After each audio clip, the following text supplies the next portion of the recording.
All right, got cut off there for a moment, but we're going to go back in your football story, Coach. Yep. So I was talking, got, like, spent my career at Ridge Point, and about 10 years ago, I guess kind of about the time that Twitter started kind of take off, or at least that it took off for me.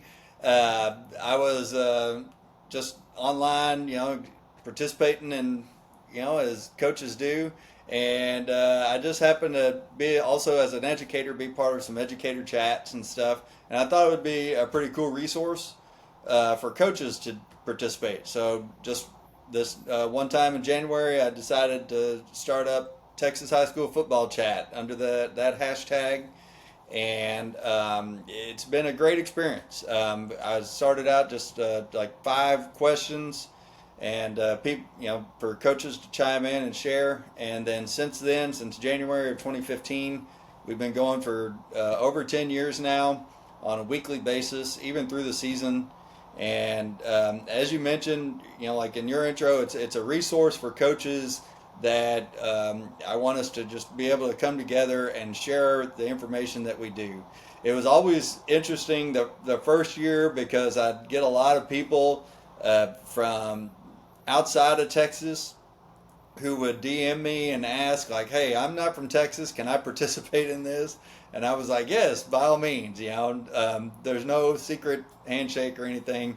If you just want to get in, and share what you do, that's all you got to do. Just start answering questions, and it really has become like an ecosystem of resources for coaches to come in, share their ideas, and get better from each other by just talking out what they do, seeing, sharing video, sharing their explanations, and or their blog posts. And I, like you, I want to provide as many free resources to coaches as possible to uh, help them get better and improve in the profession. Well, that's that's, like I said, the only really goal of this. I've really enjoyed watching all the stuff that's out there. There's some great coaching podcasts that I listen to. And honestly, I have no problem with coaches that sell their stuff. Oh yeah, no, God bless you. Good for you. I'm a capitalist. Make your money. I think, particularly in some states that we're in, maybe that I'm in, make your money where you can because it's probably not going to be coaching. That's for sure. In most states at the high school level, so I have no issue with that. But I like to be able to hopefully give coaches some insight and resources. I had yeah, so many good coaches like you're talking about. I really think that's interesting. You were talking about coaches that poured into you after you were done, and our defensive coordinator is a former player of ours. I just had a guy on the show that was the linebackers coach at Southeast Missouri State that I had the privilege of coaching. That's always a lot of fun when you get into that stuff. And another yeah. reason, obviously, I'm a line guy. I know I don't look like it. I got called in the paper the runt of the litter because our offensive line was 6'4", 6'3", 5'7", 6'3", and 6'4" my senior year. I was right there in the middle at center, and I did a lot of cutting. There you go. Anyhow, we will. I want to talk some offensive line play. So first question is, I think simplicity is really kind of taken over, trying to limit the schemes that you can Mm. do. How many schemes do you think the average? Now this could change, obviously, if it's a large classification in a big state or wherever. But general rule, how many run schemes do you think a team has to carry to be successful? And tell us about some of your favorites, maybe. Sure. I think as far as number, like one thing I believe in is like you mentioned, keeping it simple for the offensive line. So as many things that we can do off of like as few of possible blocking schemes that we can, the better offense will be. Did you lose me? I still hear you. I hear you. Okay. You went dark there for a Um, second, but I hear you. and so, especially over the past like 20 years or so, as tempo teams have uh, increased. If you want to go fast, you have to. The offensive line doesn't need to process every single thing, every single step and everything that they have to do for every single play. And communication has to happen fast. Their thought process has to happen fast. So one thing that I think is very beneficial at most, I feel like if you carry like five blocking schemes, five run schemes, I should say, into a game, and into your season, I think that's what like the goal number I would say to carry. And then as far as pass protections, um, I remember coming up, we had our drop back protection, we had our quick game protection, we had our play action protection, and our sprint out protection. Well, that's changed too. So we have we have our pocket protection, and that's it. There's no quick game, there's no drop back, there's no difference, especially with shotgun now. There's no difference in that. And then really to me the biggest change is the for us at least is how is play action protection. I mean, I think we try to put it in like a counter protection, but it's really tough, and I think that's because you miss out on the actual play action happening out of the shotgun uh, formation with the quarterback set back and the back, whether he's next to the QB or even in pistol. It becomes really hard to do the ball tricks and the footwork that the quarterback used to do in order to sell the play action and for the line to do the run scheme and stuff. So really, instead of play action protection, we just that to me that's why RPOs exist. RPOs exist because play action is really hard to do, and so that gives you the play action pass look.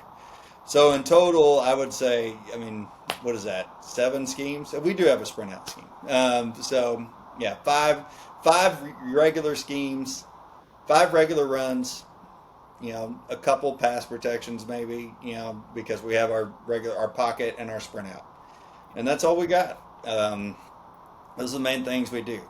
Um, so as far as my favorites, um, I grew up in a veer system, so I always enjoy watching the veer, and I love that. I love that.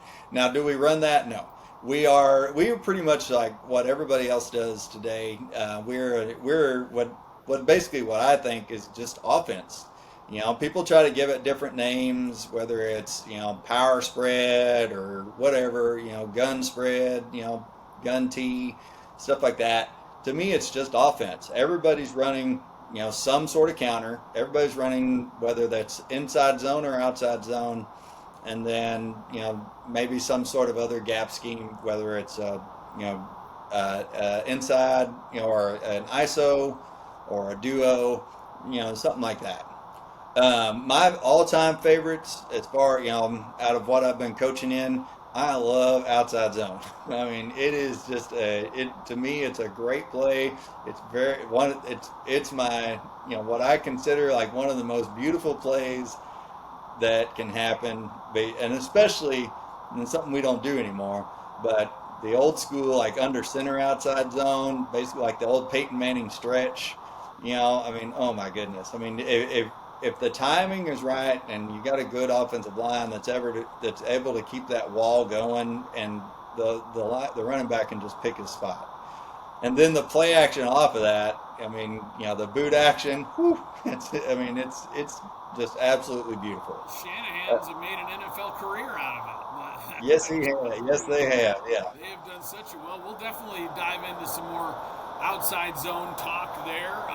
Thought there was a couple interesting points you brought up there, Coach. Talk to me a little bit about drills. How many drills you think are appropriate, and maybe how you add a layer of complexity to your drills as the season goes on. Sure. To me, like the number of drills that you work, it all depends on how much time you have in practice. And so, like on Mondays are longer days, and as far as like individual time, so we might work, try to focus, like get 2 or 3, good drills in for our group. Now I'm working, with oh geez, probably about 20 kids, from varsity through sophomore level kids, and so that does take time. We're also fortunate to have two offensive line coaches, so that helps too. We can divide up and conquer that way. Um, but so what we'll typically do is every day, like as an offensive line coach, like every day, you got to work your step. Does that mean that you get up on the line and you're just, working that first step repetitively every single day? No. So that might be like what you start off with in camp. You might start off like in a grid of, and everybody, gets in their stance, and then and then on command, everybody does their first step with the right, and then first step with the left, and then two steps and stuff like that. Um, but progressively, especially as you get into the season versus opponents, those step drills become incorporated into things that you feel are necessary to work on in order to address whatever the defense you're facing that week, or whatever struggles that your offensive line is having, or or drills and stuff that they need to improve. But so basically, as far as drills, I try to make sure that there is a drill where I focus on looking at what their steps are if they're doing those things. I try to look at and then another drill where we're working on their fit, and how they fit up. And then another drill is basically kind of like their finish, like what are they doing at the end. You can do the same drill for all three, and you just got to make sure that you look at it, make sure that like remind yourself that okay, this first rep they go through, I'm gonna focus completely on what the offensive line, what their step is telling me, what are they doing with that foot, the very first thing. Okay, and then the second time they go through, like say, okay, let's look at the fit. Okay, are they, is their step giving them a good fit? And then the third time they go through the drill, how is their finish? And to me, the reason that makes sense to me is because when I was early in my career, we were, I came up in an I formation team, and we coached both sides of the ball. And the I formation plays that we ran were wing T based, and we did progressive blocking every single day. Every single position did progressive blocking, and so like to me, like that progression through the same exact drill is kind of like what is the thought process that I've carried with me as I've gone through my career. Even though we don't progressive block anymore, it's just I kind of progress myself through their blocks and coach them up through it. Um, Other drills that we try to do, um, you know, since we are, I'm fortunate we got some pretty sizable kids this year, and even though my favorite play is outside zone, we don't run a whole lot of outside zone in our teams, but we do run a lot of inside zone. We run a lot of lead. We run a lot of counter, and so combos and double teams are very important and part of what we do. And so like that's especially once we're able to actually have contact, physical contact in practice, um, we will start working that double team. And so here's a specific example of progressing through the drill. The first like week, especially like when we don't have an opponent, and we're just leading up to the inter squad scrimmage. The first week, all I do, I don't have them do anything but combo the defensive line, because I want to stress the importance of the two guys, you know, uh, dominating the first level. Okay, I want them to win that first level before they even think about coming off onto the second level. Because if they, like without fail, as soon as you put that linebacker out there, some kid's gonna just punch and then climb automatically to the backer and leave his partner, struggling against, a guy that's, 100 pounds heavier than him, or 200 pounds stronger than him and so he's getting whooped. Looks like they're playing freeze tag with the defensive lineman. Yeah. Right? Yeah, it's like pow, gotcha. So that's why we make sure that we work on that, like how they fit together. Okay, and we'll start them just fit together, like side by side, without of a stance. Okay, and then they'll drive forward, and then the next progression we'll actually have them step and then fit and then drive. And so we just continue to work that feeling of them coming together, and the two of them, four hands, eight eyes, all working together on winning the first level. Then once I feel like pretty good, like I feel like they're pretty committed to it, then I'll start introducing the backer and work, like them coming off one side, like, and then and I won't let them come off until they reach a certain level. So we'll climb, and then then like on command or a whistle or whatever, that's when they come off, because we train them. We tell them we don't want them to come off on the backer until they can actually touch them or smell them, whatever terms you want to say. But basically, like, they shouldn't be coming off more than basically an arm length before they can get there, and that way that they continue to focus on winning the first level, and then honestly, if they do the first level right, it will end up blocking that second level, by blocking the first level, and then they're able to ease off and get to that second level. So that's a progression that we do. Sometimes I've had years where I thought we were ready, and when in the middle of non-district play, we had to go back to square one, and we weren't ready yet because we were not winning the first level, and so we went back and we're like, hey, we got to win at the defensive line. We got to win the line of scrimmage. So if you come off on a backer, I'm gonna pull you out of practice right now. So they would we would work on that in Indy, and then even in inside run and team, I would tell them, like, look, all I need I don't care about the backers. You just combo and dominate the defensive line. And we just kind of built that progression back into it, something to fall back on, even like when games started playing. And then once we got comfortable and they started seeing the backer, that's when I knew that we could start progressing again. So, Coach, let me ask you, because I have gone both ways on this. This year we're actually pretty big, normally, at least on the offensive line, not anywhere else. But we've traditionally had scrappy, tough kids, and having them super big. So we were doing more for lateral movement. So in that, I'll be honest with you, we turn our shoulders. The outside guy, if you're coming, oh yeah, he turns his shoulders. He's getting that shoulder in, and they're going lateral movement. Mm-hmm. I have watched video after video after video, and I do not teach the gallop well. Do you teach it, and if so, how? So yes, I do, but we teach it on. I teach them to use it in only in our gap scheme, in our counters. Especially, I mostly teach like the tackles to use it. And so what we do is, we teach it. I've watched. I do not explain it near as well or as scientifically as a guy like John Strollo does on YouTube. And if you've never looked him up, look him up. But I mean, it's incredible. What he does.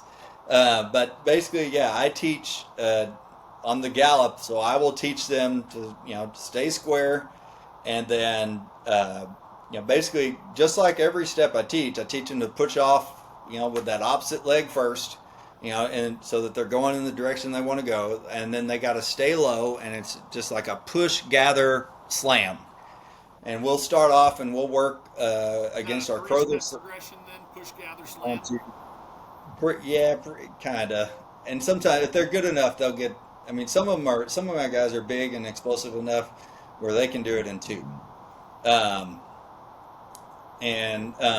We'll start off on the Crothers sled, and that way they get just get that feel of just slamming into it, and then carrying them to the backer.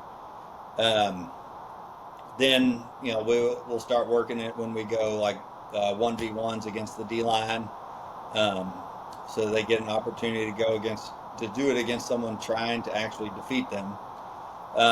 And then from there, I leave it up to them. it's something where it's like one of those tools in the belt. I don't like tell them like, yeah, you have to, do this every time. It's one of those things like, like if you can do it, if you feel confident doing it, then use it. But if it's something where it's not beneficial against this player or in this moment, then don't do it. So I leave it up to them. And then I also talk to them. I mean, sometimes it's not so much about who the galloper is, but it's the other guy in the combo. Because to me, the goal of the gallop is to get the defensive line. I mean, the ultimate goal is to just knock them down and get them on the ground. But that doesn't always happen. So we want to get him, on the opposite side of the other guy in the combo. So in this case, the guard. But if the guard isn't, if his partner isn't ready to be able to finish that block himself, then to me it's more beneficial for them to continue to work that combo to the backside backer. And he can, like, even though, and he may still use a gallop to get to that combo, he doesn't want to just like totally blow him over, so that the guard, his partner, can continue, working him so that they can win the line of scrimmage. Coach, you said something earlier I thought was really interesting that I've talked about with some other coaches on here. And in Arizona, I would agree with you at the 6A level. I think everybody runs the same thing, the same offense. I don't think that's true in the smaller school level. We'll still see a lot of wing T. We'll even see some flex bone. Definitely some double tight, double wing, which we jokingly refer to as the child abuse offense, which is an absolute bear to stop, I think. But is that true in Texas, or is everybody kind of running spread stuff most likely, or do you see some of that variety of offense at the lower levels? You do see that variety. That's one of my favorite things about watching the state championships. We're very fortunate. We have all the state championships broadcast streaming in here, and that's one of my favorite things is watching the lower levels. And so you will see teams that get there and they run like the slot T or something like that, and obviously very successful, very physical at it, and be doing it. And I know that there are teams who didn't get that far who are using that through the season. I remember when Ridgepoint was a 5A team, and we were like in our first few years of being playing varsity football. And we were in the next lower classification. And so we would see a little bit more. We'd see some flex bone a little more often, and things like that. So yeah, I do think that it's not uncommon for that to happen in those lower levels, in the 2As and the 3As and 4As. So, but I think like even 4As, I would say 4A, 5A, 6A is vast majority spread. What are you guys seeing defensively so much? Because we stopped seeing. I'm of the belief there's basically four families of defense. You got odd stack, odd split, even stack, even split. You can fit anything into one of those categories for the most part. But what are you guys seeing mostly on defense? I tell you what, it's gone back and forth. I think like when I first started, it used to be even fronts. In some variety of the 4-3 or like you said, the even split, which is a 4-2-5 is really just it's a version of the split. And then for years, we were an even front, and then for years we changed to an odd front, and we were mostly seeing odd fronts.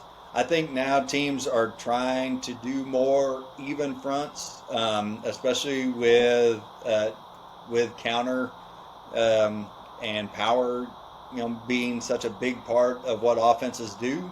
I think they're trying. I think we're seeing more even fronts. We're seeing we see, and then when we get in the playoffs, we'll see a mix. Some as multiple as offenses become. I think what we're starting to see, especially at the upper levels, the teams that have the athletes and the depth in order to do it, I think you're starting to see a more kind of a multiple defense where they have the ability to do an even front. They base like if you played their freshman ball team, they may base in like an odd or base in an even. But you see so many different fronts, especially as they incorporate those hybrid safeties and hybrid backers into their shells.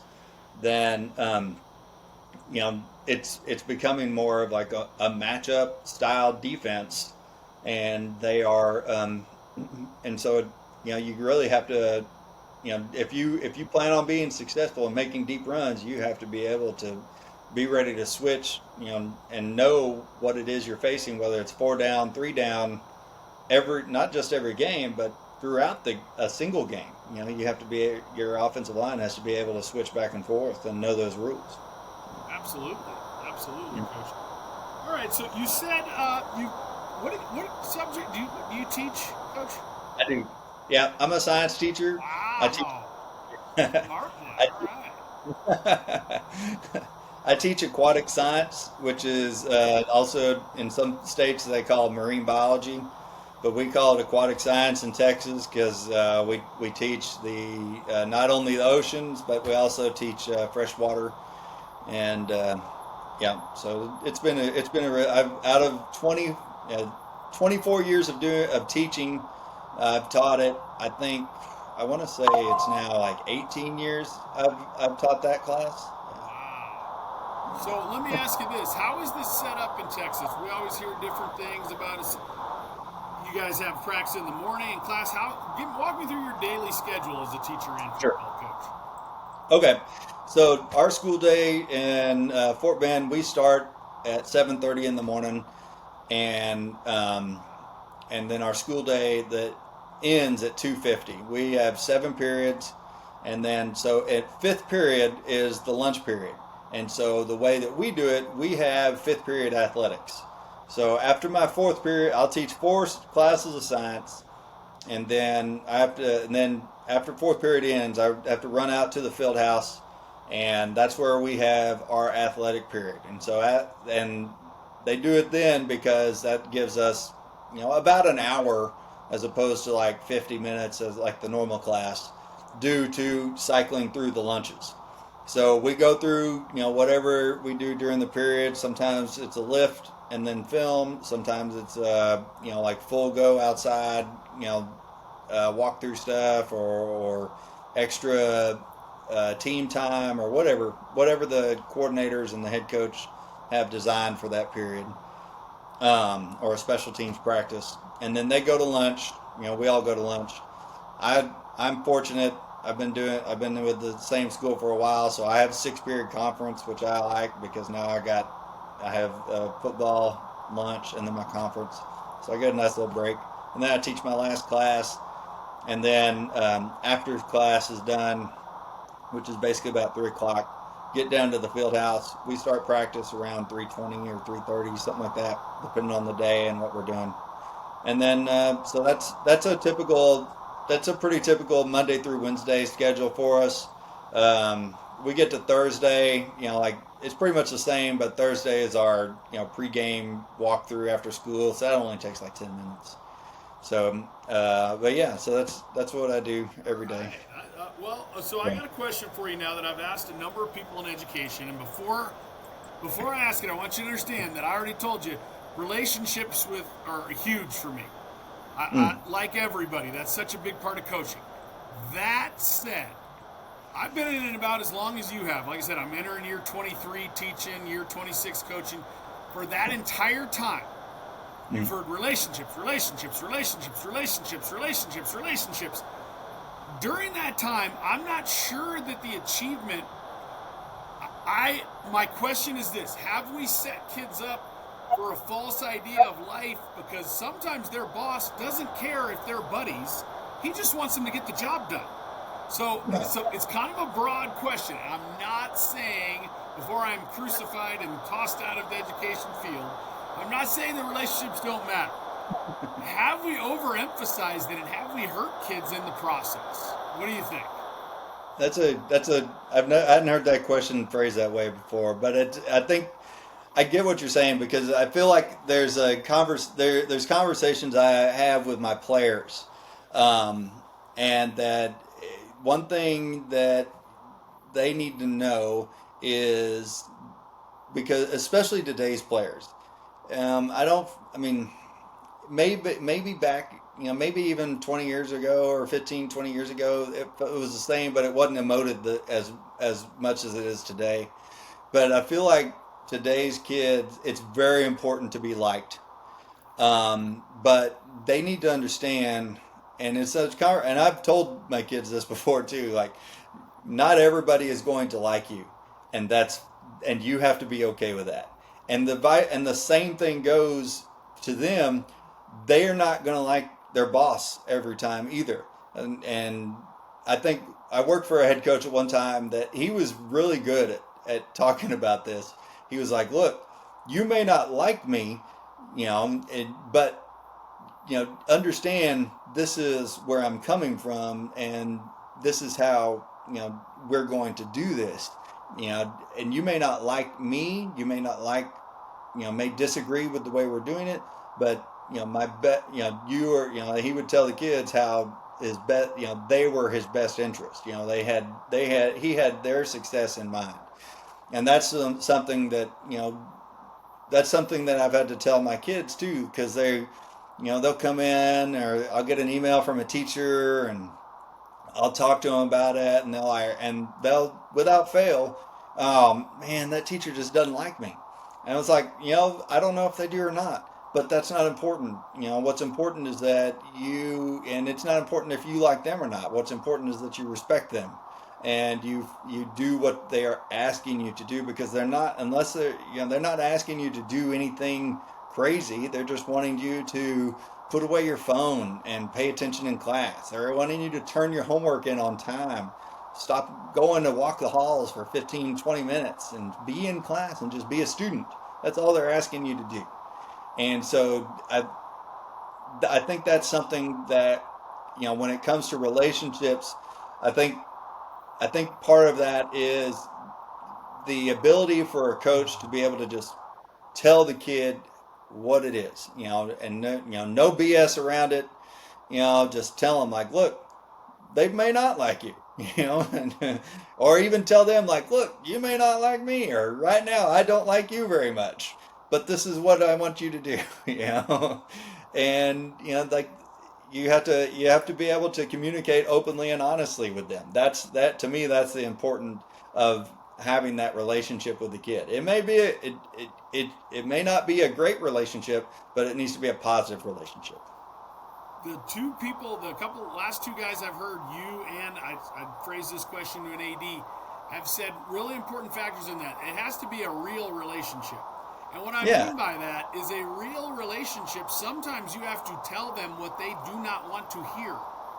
And if you have all the kids love you, but you cannot tell them what they want to hear or what they Mm. don't want to hear, then I'm not sure it's a real relationship. Everybody Right. likes everybody that tells them they're wonderful all the time. Exactly. I always remember my dad telling me all the time. He said, "Cody, just remember, a pat on the back's only 18 inches away from a kick in the pants." So you need to realize that. And I tell our kids that all the time after a big win, not say too high. After a big loss, not get too low. But I think that's an important question, and one I've had some fun with asking guys. So, Coach, you said if you had all your gatherings, you would be a big-time wide zone, outside zone guy. So my question is this: combo block, and you talked about it from a gap scheme perspective. Talk to me how you combo block. Is it you have uncovered, covered rules? How do you combo block on, and is it outside zone for you or wide zone? Because I've followed Nick Caduti stuff with the 5 steps and all Yeah. the nipple and everything else that he breaks down incredibly well. And I'm pleading ignorance here. I didn't realize there was such a huge difference between wide zone and outside zone, And one of the big coaching points I've heard from those guys, you can't outrun your center. Can't outrun your center on wide zone, which on outside zone, I don't know if that's true, but are you an outside zone guy or are you a wide zone guy? And then take me through your combos for that. I get. I mean, I guess I'm an outside zone guy. Like the system that I came up in, we would like kind of like you mentioned, we would turn and run and basically follow our the guy next to us, and we would not. Our goal is to not allow anybody to cross our face. Okay, and basically try to reach the guy, the next man down the line. And so that's the first thing that we would do is we would work our reach drill where basically both guys are on offense. We got one guy across from the other, and you're trying to beat them to the edge and beat across their face. Because it's something we could do without pads, and then once we got on pads, I mean, it was even more fun. It was more That's a physical. great drill with or without Oh, pads. You're right. Yeah. it is. I love this drill. Um, and then so as far as combos go, that like you mentioned, it does depend on whether you are covered or uncovered. If you have someone, we would tell them if you have someone in your in the gap that you're responsible for, then you have to turn and get to their outside shoulder and stay on them until your partner behind you is able to take over. And we had different ways of communicating that. We would have them once they physically get there, I always encourage physical communication, like an actual physical pushing off and getting them taken over. But I also encourage verbal communication, and the kids would say stuff like bump bump or stuff like that, where they would tell them, let them know I got it, and then the lead guy in the combo would then start to climb to the next level. But how I teach that is so basically kind of similar to the reach drill setup. We start off with a defender and then the two guys working, and so we get we would have him work or and try that guy establish and set the edge, and then the guy falling behind, we would give him 3 steps, okay, and if he cannot reach the next man down in 3 steps, then he has to start climbing. Okay, and then what we would do there is we used back when we could, um, we had those tackling donuts, and they would be the backers. And so like if it's let's say it's the right tackle, right guard working. Okay, one thing that I have to tell the guy climbing, if you're not able to combo up, you're never going to catch the front side backer that's lined up directly over you. You're not. It's just not going to happen. That's why you're over with me and not playing where he is. So basically, once you start climbing, I'd have him start looking, basically, straight to backside, and so that's where the donut comes in. And so we would roll the donut, and they would run up, and then they would cut that backer, and so we'd incorporate a cut drill into it as well. But now once we started following I mean, we've always followed the NCAA rules in Texas, but once those cut rules changed, and we don't run outside zone that much, we really stopped teaching cutting. So we don't do that. We don't do that anymore. But that's the way I used to do it. And then like as far as like when let's say within 3 steps that he does reach him. Okay, like I said, he would have to get like physically communicate. I'm in position, bump bump bump, get him up, and then the tackle runs up, gets vertically, and is looking basically directly in front of him to back to inside in order to keep that wall going.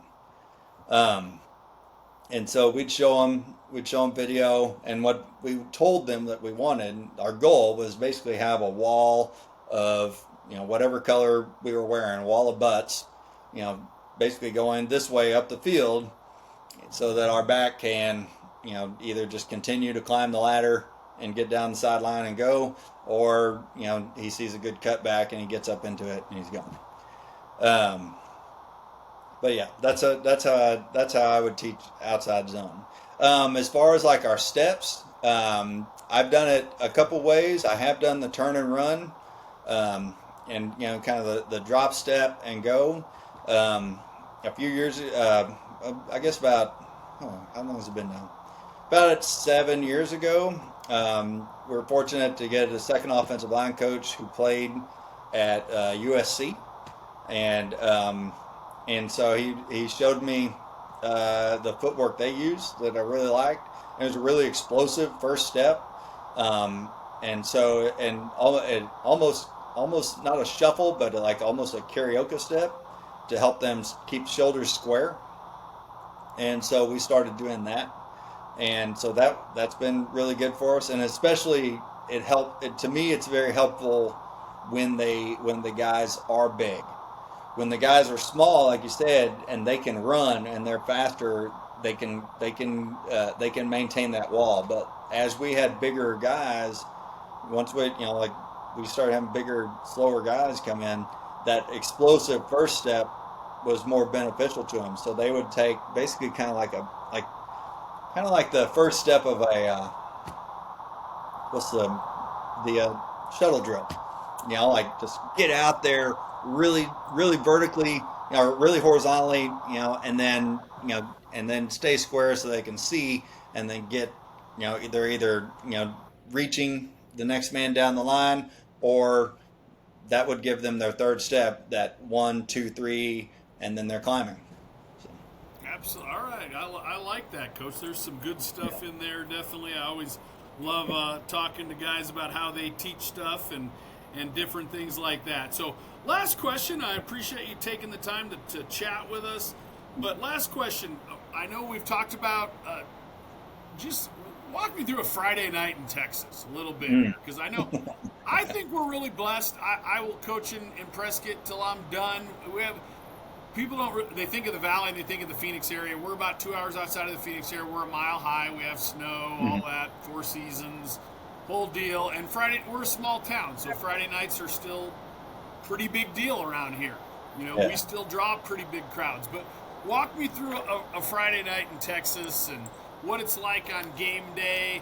And I read somewhere, is 1,200, 14? How many schools play football in Texas, and how many classifications are there? So yeah, there are. I think there's right around, I don't know the exact number, but it is around like 1,200. It may be getting close to 1,400. I mean, there's so many schools that are popping up. We just opened our 12th or 13th school in our district. Yeah. So I mean, there's schools popping up, especially in the Houston, Dallas, San Antonio area, Austin area, all the time. Those big centers, they're growing so much. But yeah, so we have and that's public schools. That's all. I mean, we're not talking even private schools. I don't even know how many there are. And that's because the public school system in Texas is such a big, strong, powerful part of what we do here. And then as far as classifications, we have 6 classifications. We in the when it comes playoff times, 4 teams from each district will qualify for the playoffs. The 2 biggest will go into the D1 bracket, and then the next 2, the 2 smallest of the qualifiers, will go to the D2 bracket. And that doesn't matter what place they are in district. So, like, even if you finish first place in your district, but you're the 4th smallest of the qualifiers, you'll go to the D2 bracket. And then the 2 big schools will go to the D1 bracket. So as far as like my school is concerned, right now we are, I think, the 2nd biggest school in the district, and no one's even close enough. We always go D1 right now, and then we're fortunate. We're on a good run. We've been winning district for a while. But then a typical Friday night. Wow. I tell you what, there's being a player. I'm very, like I mentioned at the beginning, I'm very proud of where I'm from and the Friday night experience of being a Waxahachie Indian. And then also like being able to be at a school that, even in this big suburban district setting, that is able to, kind of replicate that experience, has been an honor and a very privilege of my career. But basically for us, like a typical Friday night, So we'll, after school, let's out. We go to the field house, and all the guys are in there in the locker room, and they're just sitting around there, or they're getting their. We pass out. They do their game day meal, and everyone's just sitting around, kind of hanging out. And then we'll start having like some meetings and stuff, player meetings and stuff like that. Then we load the bus and we drive to our stadium. I got to drive the bus. So I drive the offensive bus. Yeah, it's not that much fun. But yeah, so I drive the offensive bus to the stadium. We get off. We get there about 2.5 hours early, let's say, and they walk the field. And then they come back. They get taped. Coaches are doing their thing. We're setting up our headsets, setting up cameras, whatever. But then once the warm ups start, you can kind of sense, the things start to, like you start to get a little ramped up, I guess. You start to feel that feeling. And then, so being the offensive line coach, our guys come out last, which is my favorite part. We come out last and we join the warm up line. And to me, like, that's when it starts to feel like, okay, it's game time. Here we go. So, we all get lined up. And one thing that I've always done is I've always started the lineup ever since we started playing varsity ball at Ridge Point. So that's always fun because what we do is we line them up, the whole team on the sideline at the goal line, right there at the corner. And then whoever the first senior is in line, I'll ask them if they're ready, and they say yeah, and I'll say let's go.